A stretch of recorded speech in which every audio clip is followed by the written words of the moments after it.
Look up at the night sky. What you see is a vast, seemingly unchanging expanse of stars, planets, and galaxies. But the universe is far from static.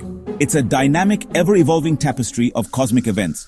And one of the most spectacular events is about to unfold, a collision of titans.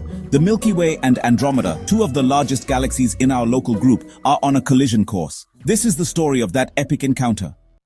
Our home, the Milky Way, is a barred spiral galaxy, home to over 100 billion stars, including our Sun. Andromeda, our nearest galactic neighbor, is even larger, with over 1 trillion stars. Right now, Andromeda is approximately 2.5 million light-years away, but it's hurtling toward us at an astonishing speed of 110 kilometers per second. In about 4.5 billion years, the Milky Way and Andromeda will begin their cosmic dance. As they approach each other, their immense gravitational forces will start to warp their shapes. Stars, gas, and dust will be pulled into long, swirling tails, creating a spectacular light show across the cosmos. While the galaxies collide, individual stars are unlikely to crash into each other due to the vast distances between them. However, the gas and dust clouds within the galaxies will collide, triggering bursts of new star formation.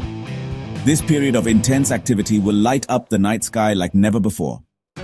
After billions of years of gravitational interaction, the Milky Way and Andromeda will finally merge into a single, massive elliptical galaxy. Astronomers have already given this future galaxy a name. By this time, our Sun may have evolved into a red giant, and Earth's fate will be uncertain. But the universe will have gained a new galactic giant. This cosmic collision reminds us that the universe is in a constant state of change. Galaxies collide, stars are born and die, and new worlds are formed. While this event is billions of years away, it's a humbling reminder of the scale and beauty of the cosmos. Thanks for watching. If you enjoyed this journey through space and time, don't forget to like, share, and subscribe for more cosmic adventures. Until next time, keep looking up at the stars and wondering about the mysteries of the universe.